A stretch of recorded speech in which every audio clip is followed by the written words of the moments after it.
have decided to follow Jesus. I have decided to follow Jesus. I have decided to follow Jesus. No turning back, no turning back.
중창단원이 되었습니다.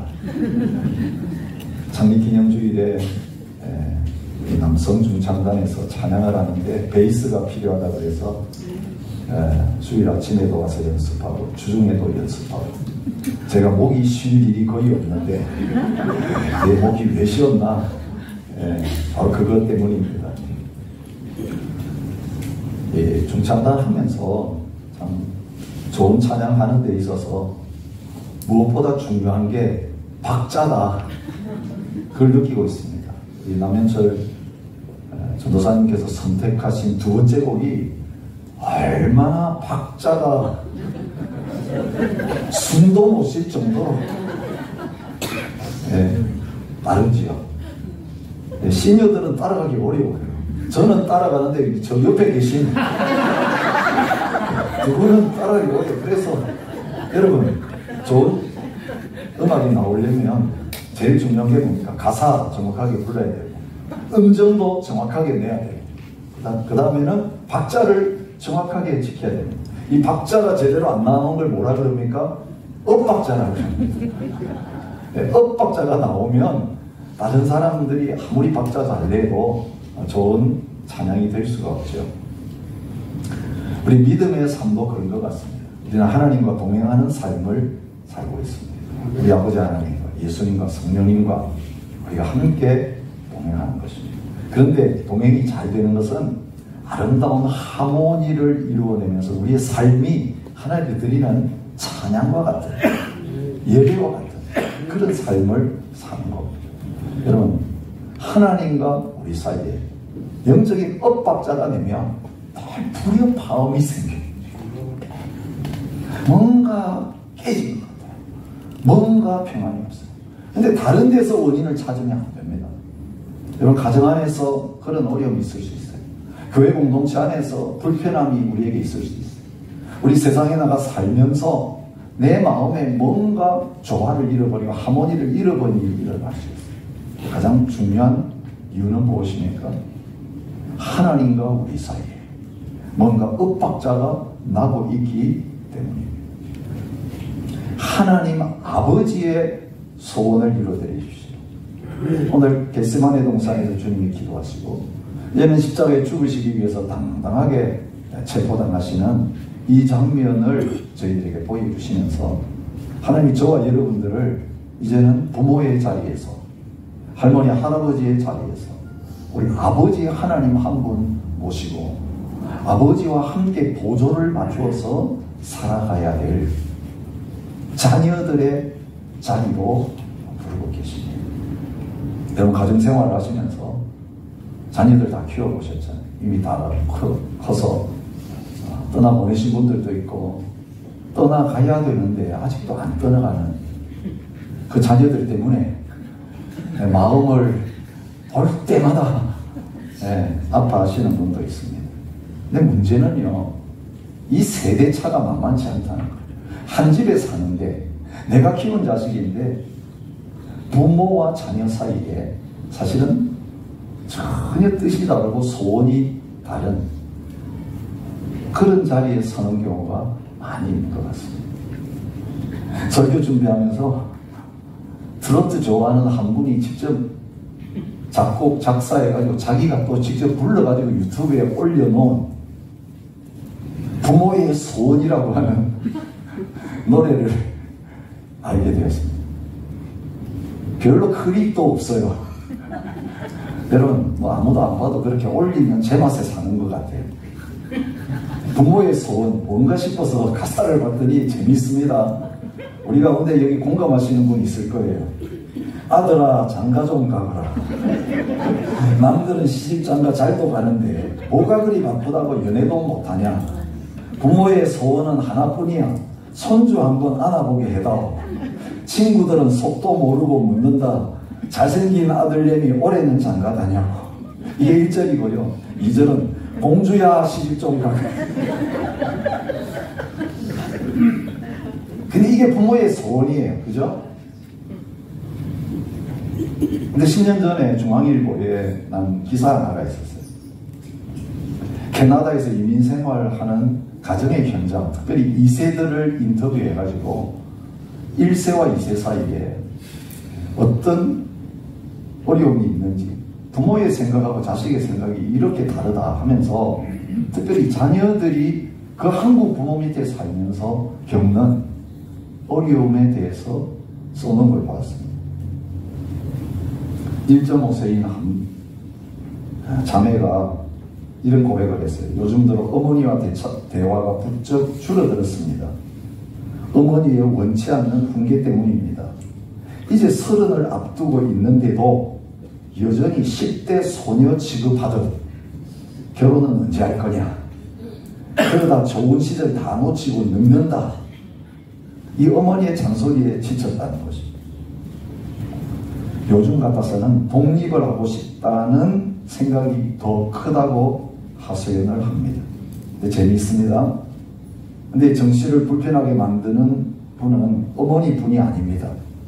평소 어렸을부터 다니던 교회에 부모님 친구들도 정씨를 보는 기회가 될 때마다 하는 말이 홍기가 꽉 찬 것 같은데 마땅한 사람 없으면 내가 좋은 사람 소개시켜줄까? 그 말 때문에 미치겠다는 거예요. 사회적으로 미친다는 표현을 하셨어요. 그래서 만나기 싫은 거예요. 사람 앞에 나가기 싫은 거예요. 나이가 들면 코리안 처치 가기 싫은 거예요. 아예 부모 모르는, 사실 프라이버시라고 해서 외국 사람들은 전혀 관심 안 가집니다. 그거 가서 그냥 자유롭게 신앙생활 하고 싶다. 결혼 문제만 그런 게 아닙니다. 2세인 한 형제가 부모와의 생각이 다른 것 때문에 고민을 털어놓는 내용이에요. 고등학교에서 진로를 선택할 때도 부모님은 이민자들은 안정적인 직업을 선택해야 된다고 하시면서 자기는 미대를 가고 싶었는데 자기 뜻과는 전혀 상관없는 변호사나 의사 등 전문직을 줄기차게 권유하셨다는 것입니다. 말이 권유지 사실상 결론이 난 것이나 다름없었다 하고 볼멘 소리를 했다는 것. 볼멘 소리 했다는 건 뭡니까? 지금 자기가 하고 싶은 공부 못하고 부모 소원 이루어드리느라고 딴 거 지금 하고 있다는 말. 여러분 실제로 우리 가정 안에서 그런 일들 많잖아요. 하나님이 자녀인 우리 바라보실 때 어떤 마음이실까요? 우리 하나님의 아들로 살아가면서 효도하는 아들 되려면, 효도하는 딸 되려면 제일 중요한 것은 아버지 하나님의 소원이 뭔지, 그죠? 아버지 하나님이 원하는 게 뭔지, 아버지의 뜻이 뭔지를 정확하게 헤아려서 그 아버지의 뜻을 구하고 아버지의 뜻대로 순종하면서 살아가는 삶. 이게 우리 자녀 바라보는 우리들의 심정이에요. 억지로가 아니라 자발적으로 어떤 일이 있을 때마다 부모님한테 와가지고 나 이거 하고 싶은데 엄마 아빠 뭘 원하세요? 먼저 물어보고 그리고 엄마 아빠가 대답하면 내가 원하는 게 이거지만 엄마 아빠가 그렇게 원하시니 내가 내 원하는 걸 내려놓고 엄마 아빠의 뜻을 기쁘게 따르려고 합니다. 억지로 볼매가지고 그죠? 하는 동 마는 동 그냥 싫은 기세로 하는 거 아니고 진짜 그 뜻을 물어보고 그 뜻을 알았을 때 거기에 자기를 내려놓고 따르는 거. 말만 그렇게 하는 게 아니라 실제로 살아가면서 어려움이 와도 그 부모의 뜻을 내 뜻처럼 받들고 살아가는 삶. 이게 우리 부모님들이 자녀들에게 바라는 것일 겁니다. 아, 고생한 보람이 있다. 헛되지 않다. 얼마나 그런 자식들 있으면 기쁘고 좋겠습니까? 근데 하라고 하는 거 반대로 자꾸 하는 자식들. 부모의 속은 찢어지는 줄 모르고 무너지는 줄 모르고 자기 좋다고 그냥 하고 싶은 거 다 하고 살아간다면 자기는 편할지 모르지만 부모님에게는 걱정거리가 되고 아픈 손가락이 되는 그런 자리에 있게 될 것이고 오늘 이 예수님이 기도하시고 잡혀가시는 내용은 아버지 하나님과 예수님 관계 속에서 아들과 아버지의 관계가 어떠한 관계인지 예수님의 전 생애를 여기 딱 보면 알 수 있는 거예요. 여러분 가장 어려운 선택을 할 때 어떻게 선택하는가를 보면 그 사람이 어떤 생각을 가지고 그동안 살아왔는지가 드러나요. 여러분 그렇잖아요. 딴 거 말 잘 듣다가 결혼하고 직업 선택할 때 완전히 자기가 원하는 걸 하면요 그동안 말 잘 듣던 거 다 날아가는 거잖아요. 제일 중요한 선택, 가장 힘든 선택을 어떻게 하는가가 사실은 그 믿음이 드러나는 것이고 본심이 드러나는 행위라고 할 수 있습니다.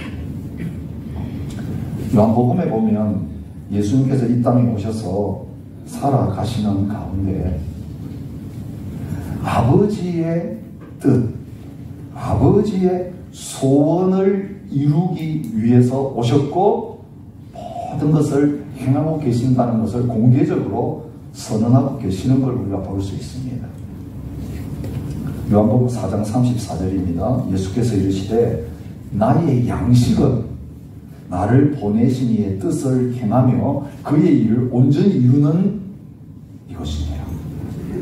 아버지의 뜻을 온전히 이루어드리는 것, 아버지의 소원이 이루어지는 게 내 양식이다라고 예수님이 말씀하시죠. 요한복음 5장 30절입니다. 내가 아무것도 스스로 할 수 없노라. 듣는 대로 심판하노니 나는 나의 뜻대로 하려 하지 않고 나를 보내신 이의 뜻대로 하려 한다. 보내신 그분 뜻대로 심판하겠다고 말씀하십니다. 요한복음 6장 38절입니다. 내가 하늘에서 내려온 것은 내 뜻을 행하려 함이 아니요 나를 보내신 이의 뜻을 행하려 함이니라. 근데 여러분, 아들 세상에 보내셨습니다. 독생자 예수님 사람 되게 하시고 33년 동안 이 세상에서 삶을 살게 하시면서 아버지 하나님이 사랑하는 하나밖에 없는 독생자 예수님께 가지고 계셨던 그 뜻이 무엇입니까? 여러분, 창세기부터 요한계시록까지 우리 이 성경을 꽉 짜면 거기에서 하나로 나오는 게 뭡니까? 예수님입니다. 그 예수님을 꽉 짜면 나오는 게 뭡니까? 오늘 우리 고난주간에 기억하게 되는 예수님의 십자가의 보혈이 뚝뚝 흐릅니다. 여러분, 부활의 능력 우리에게 필요하지요. 그 능력 우리에게 있으면 하나님의 일을 하는데 얼마나 파워풀하게 할 수 있을까? 근데 우리에게 그 부활의 능력은 큰 감동은 주지 않습니다. 어긋난 길로 가고 내 마음대로 살다가 다시 아버지 하나님께 돌아가려고 할 때에 큰 동기가 되지 못합니다. 우리가 실패하고 넘어지고 범죄하다가도 다시 아버지 하나님의 집으로 돌아가게 만드는 가장 중요한 원동력은 무엇입니까? 십자가의 보혈입니다. 하나님이 우리에게 베풀어 주신 그 놀라운 사랑입니다. 이게 창세기부터 마지막 요한계시록까지 이 땅에 예수님이 왜 오셨는지, 예수님이 우리에게 왜 필요한지를 말씀하시면서 일관되게 강조하고 있는 내용이에요. 오늘 이 고난주간을 시작하면서 예수님이 왜 십자가에 죽으셨는가? 그 질문에 대한 답. 하늘에 계신 내 아버지가 범죄한 이후부터 세상의 역사를 심판해서 끝내버리지 않고 진행해 오신 목적이 하루가 천년같이, 천년이 하루같이 기다리시면서 원하셨던 그 아버지의 진짜 소원이 바로 이 십자가였기 때문에, 이 보혈의 능력이 나타나려면, 죄인에게 보혈이 실제가 되려면 예수님이 십자가에서 못 박혀 죽으시는 일이 없으면 안 되기 때문에, 예수님의 마음에 태어나는 순간부터 돌아가시는 이 시간까지 아버지의 뜻, 아버지의 소원하면 바로 십자가의 죽음이라고 하는 사실을 성경이 보여주고 있습니다. 이 우리가 묵상했던 마태복음 18장 14절에 예수님 말씀하세요. 이와 같이 이 작은 자 중에 하나라도 잃는 것은 하늘에 계신 너희 아버지의 뜻이 아니에요. 아버지의 뜻이 뭡니까? 자기 잘 되는 게 아니었습니다.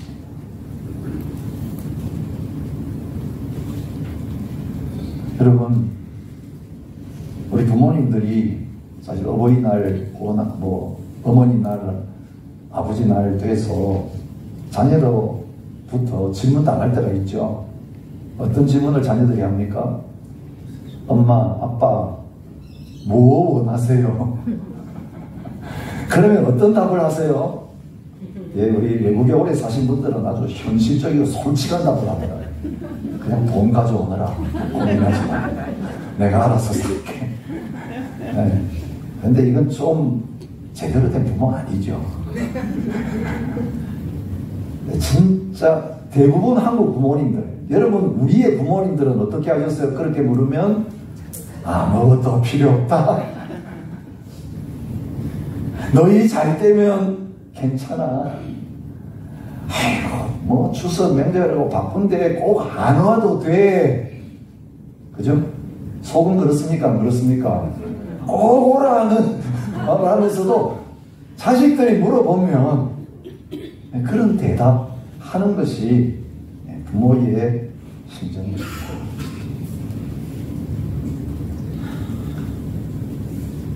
그런데 우리 아버지 하나님은요, 진짜 자신을 위해서 뭘 해달라고 하는 그게 본심이 아니라는 거예요. 내가 창조했으니까, 내가 이제는 구원했으니까 이 자식들이 나의 뜻을 이루어주면서 내 말 잘 들었으면 좋겠다, 자기를 위해서 어떤 소원을 가지고 있는 게 아니라는 거예요. 작은 자 중에 작은 사람, 쓸모없는 사람이라는 거예요. 하나님 앞에 구원해봐야, 교회에 와야 아무 도움도 되지 않고 힘이 더 들고 돈을 더 써야 되고 수고만 더 잔뜩 하는데 마지막에 아무것도 나올 것이 없는 그런 사람이 작은 자 중에 작은 자예요. 그런데 우리 아버지 하나님은 그런 죄인들, 그런 세리들, 그런 창녀와 같은 사람들, 요즘으로 말하면 그런 동성애자들,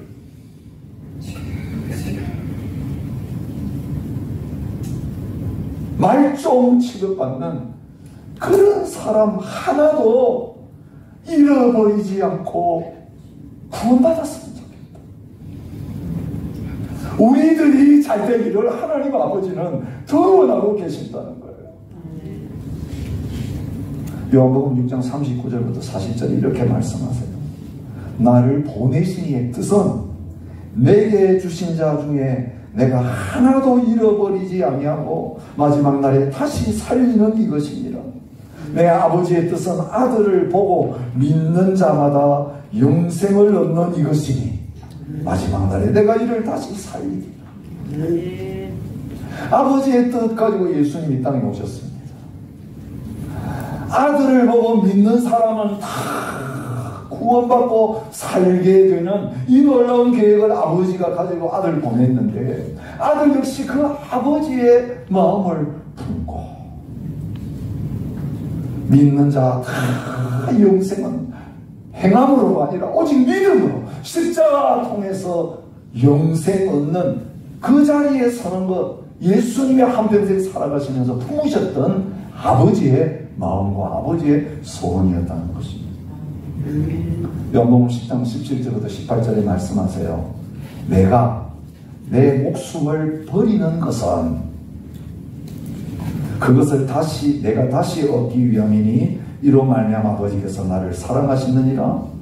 이를 내게서 빼앗는 자가 있는 것이 아니라 내가 스스로 버리노라. 나는 버릴 권세도 있고 다시 얻을 권세도 있으니 이 계명은 내 아버지에게서 받았노라 하십니다. 여러분, 아무 권리도 없고 자유도 없이 아버지 시키는 대로 하라 그러면 하고 하지 말라 그러면 하지 않는 그런 기계적인 비인격적인 부자관계가 아닌 걸 말하고 있어요. 여러분, 우리가 자녀들 키울 때 이제는 성인이 된 다음에는요, 어떻게 그 자녀들 대해야 하냐 하면 스스로 선택할 자유를 가진 사람으로 존중해 줘야 돼요. 그래야 나중에 자녀들이 돌아와도 스스로 돌아와서 자기가 하고 싶어서 부모님과 좋은 관계를 맺으면서 부모님의 소원과 뜻을 행하는 자리에 서게 되는 거예요. 근데 우리의 마음이 자녀들 생각할 때 맨날 내가 애인 줄 알아요. 내가 지금 초등학생 아니에요. 내가 지금 사춘기 아니에요. 이런 마음을 품고 우리들을 대하게 된다면요, 실패하는 거예요, 우리가. 예수님과 아버지 하나님과 관계, 그런 관계 아니었다는 거죠. 내가 버릴 버릴 권세도 있고 다시 얻을 권세도 있는데 아버지가 원하는 것을 기쁨으로 스스로 원해서 행하기 위해 내 목숨을 버리고, 이렇게 주님께서 말씀하고 계시는 것입니다.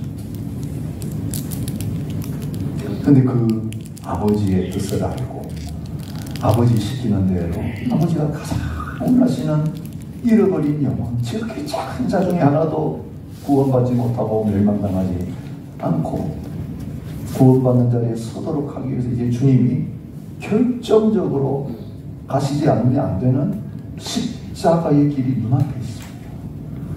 성지순례 하신 분들은 알겠지만 비아 돌로로서 십자가 지고 올라가셨던 그 길 가기 전에 예수님께서 겟세마네 동산에서 기도하시면서 그 아버지의 뜻에 순종하여 아버지의 뜻을 기쁨으로 받아들이고 자기의 권리와 권세를 내려놓고 기꺼이 순종하며 나아가는 참 아들 되신 주님의 모습을 보게 됩니다. 자, 십자가의 길, 그 아들에게 있어서 어떤 길이었습니까?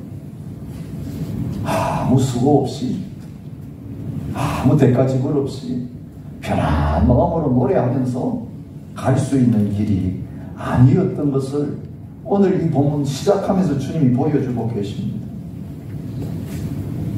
내 마음이 매우 고민하여 죽게 되었으니 너희는 여기 머물러 나와 함께 깨어있어라.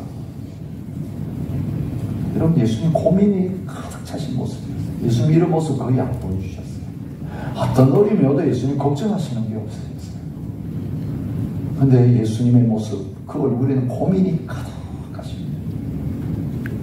근데 얼굴만 고민이 가득하신 게 아니라 제자들에게 속마음을 털어놓으시는데 죽게 되었다.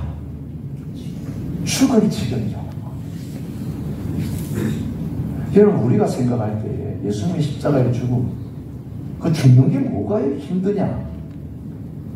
세상에서 정치범도 자기의 대의를 위해서, 정치적인 신념을 위해서는 당당하게 죽을 수 있습니다. 소크라테스 독배를 당당하게 마셨습니다. 여러분, 육신적으로 죽는 거 사실 힘든 거 아닐 수 있습니다.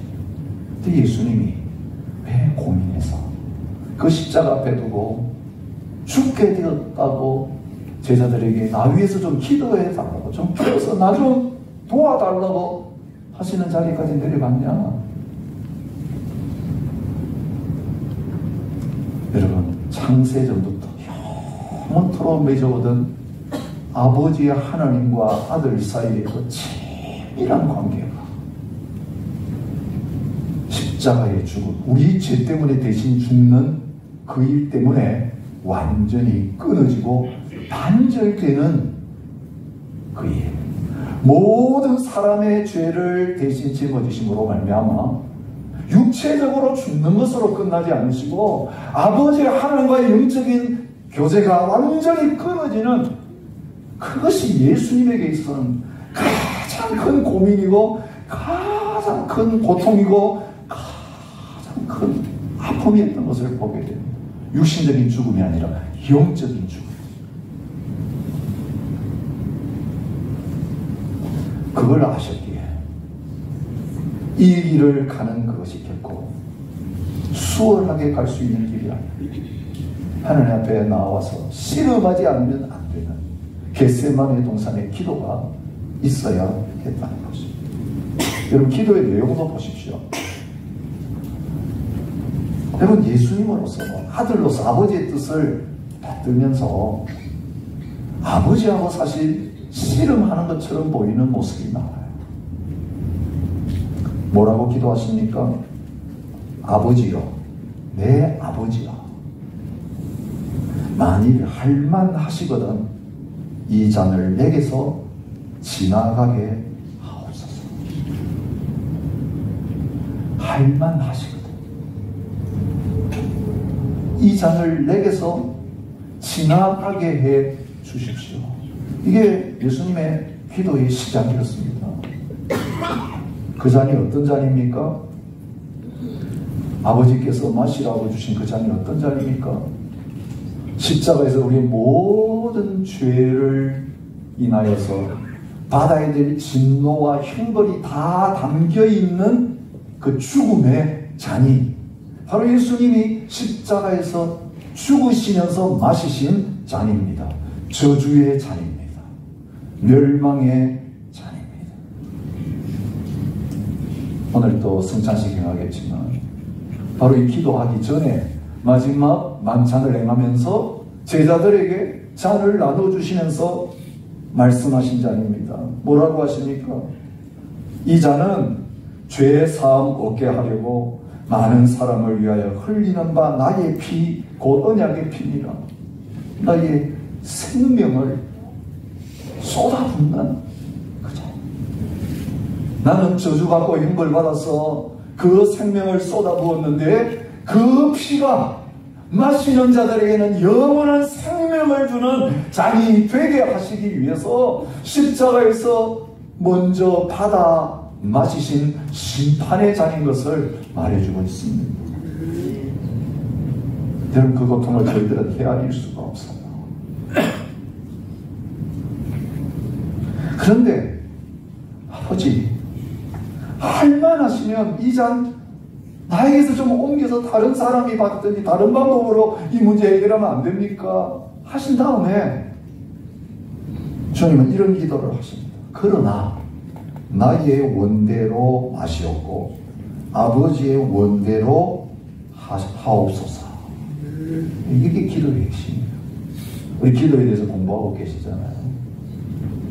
진정한 기도, 기도의 능력, 무엇을 위해 주신 겁니까? 우리 소원 성취하라고 주신 거예요.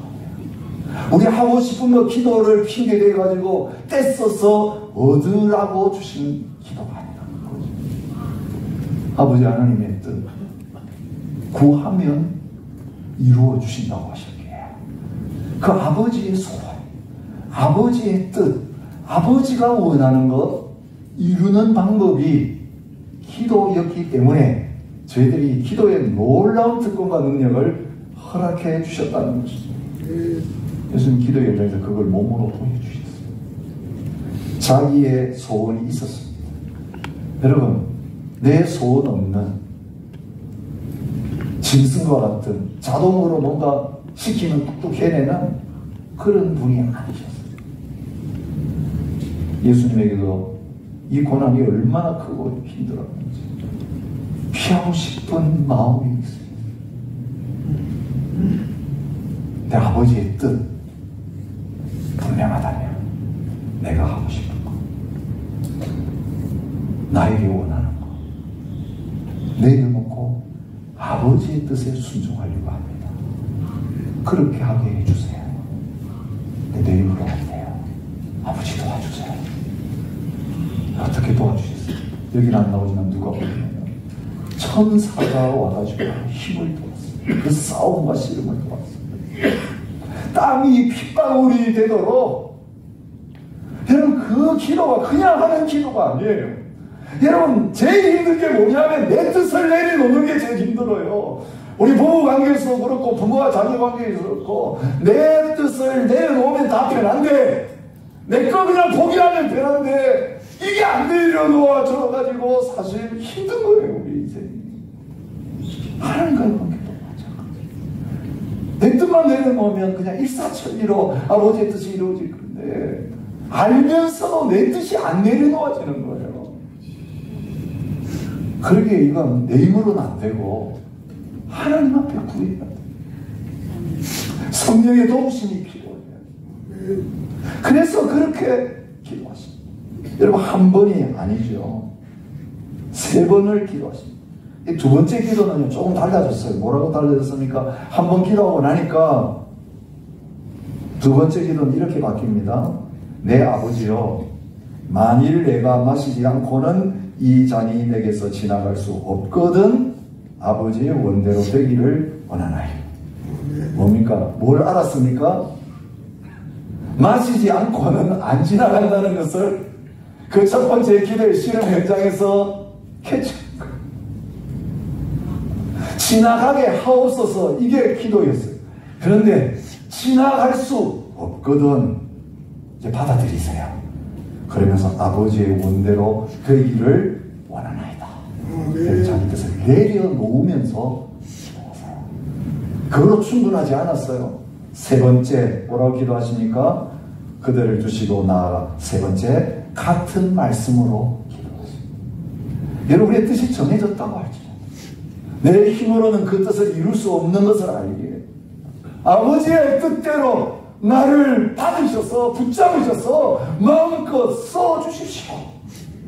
주님의 손에 남김없이 내 자신을 올려놓는 그런 기도를 드리십니다. 이 세 번의 기도.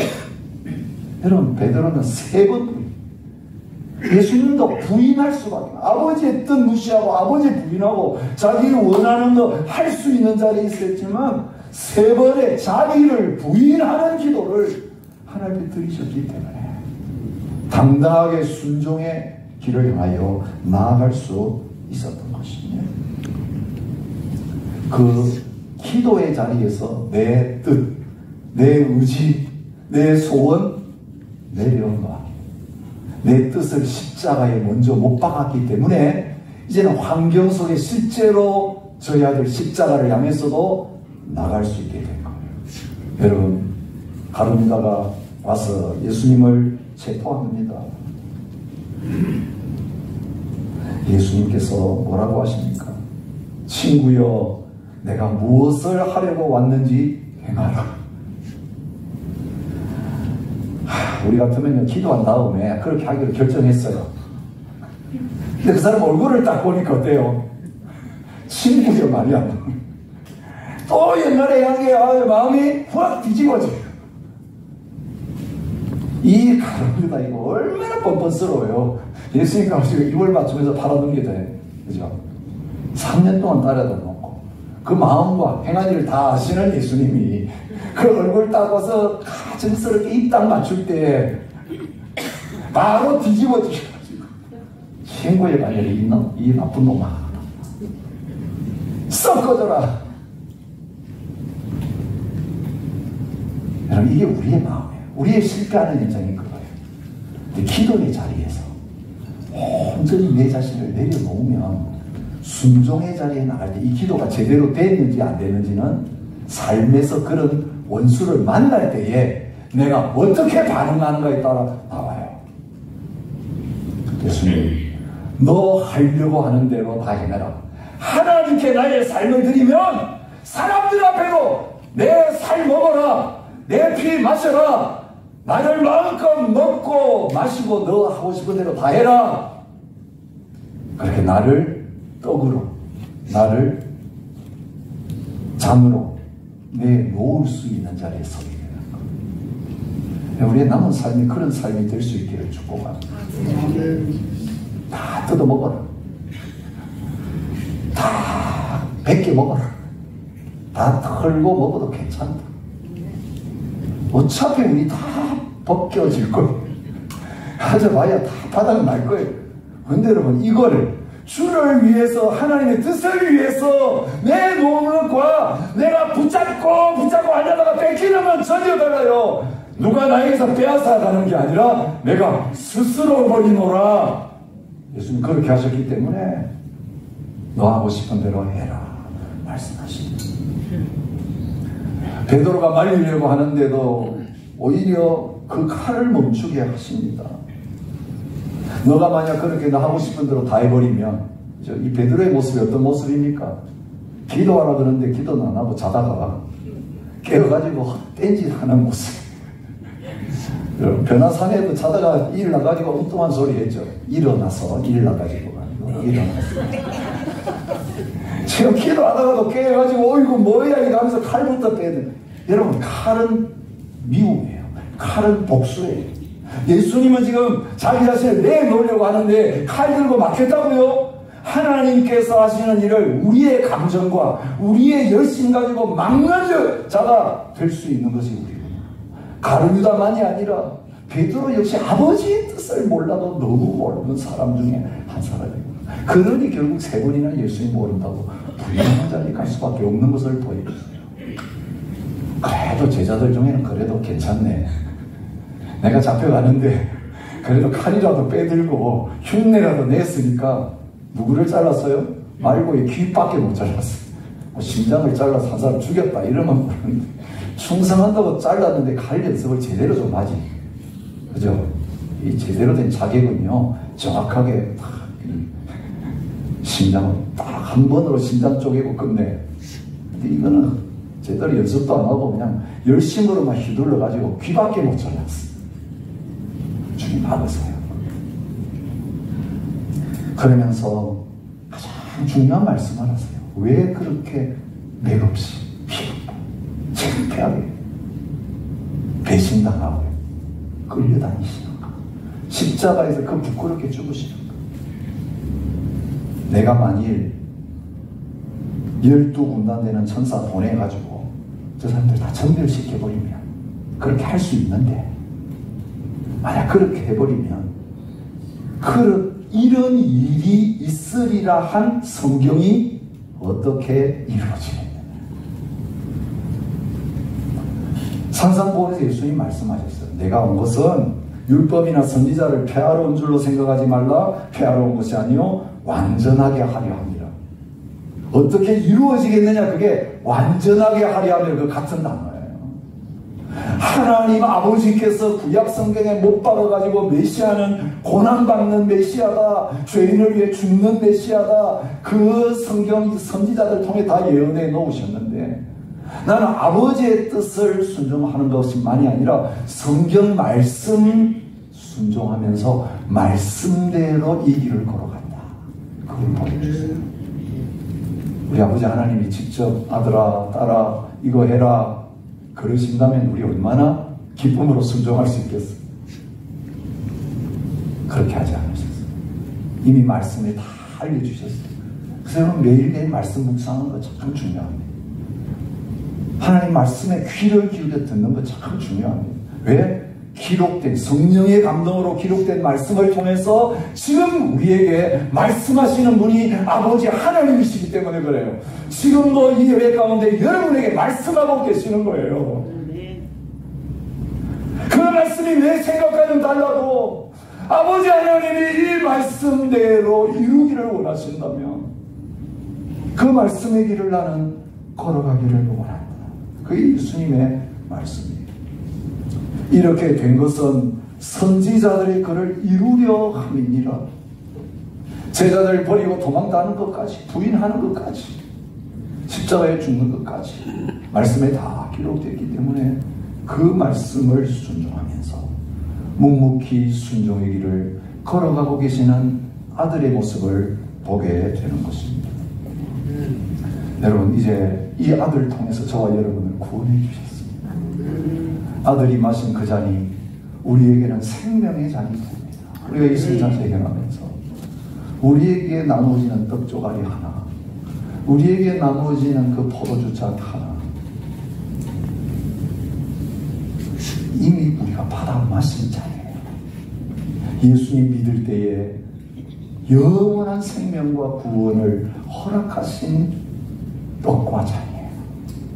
이 잔 주시려고 예수님이 어떻게 아들로서 아버지께 순종하셨는가를 다시 기억하시면 좋겠어요. 이 잔 받아 마시고 살게 된 저희들이 우리 아버지 하나님의 소원 이루어드립니다. 지극히 작은 자 하나까지도 잃어버리지 않고 구원받기를 원하셨어요. 징조가 다 이루어진 것 같은데 아직도 오지 않으시고 회개하여 구원받기를 원하시며 기다리고 계시는 우리 아버지의 마음을 품고 모든 민족이 주님께 돌아오는 그 시간까지 이 복음 위에서 생명 살리는 일을 위해서 우리 가진 거 있다면, 우리 몸이 있다면, 우리 지식이 있다면 이거 다 이제는 하나님의 손에 붙잡혀서 아버지의 뜻을 이루는 도구로 쓰임받는 자리에 온전히 우리 자신을 드리는 저와 여러분이 되시고 저희 교회가 될 수 있기를 축복합니다.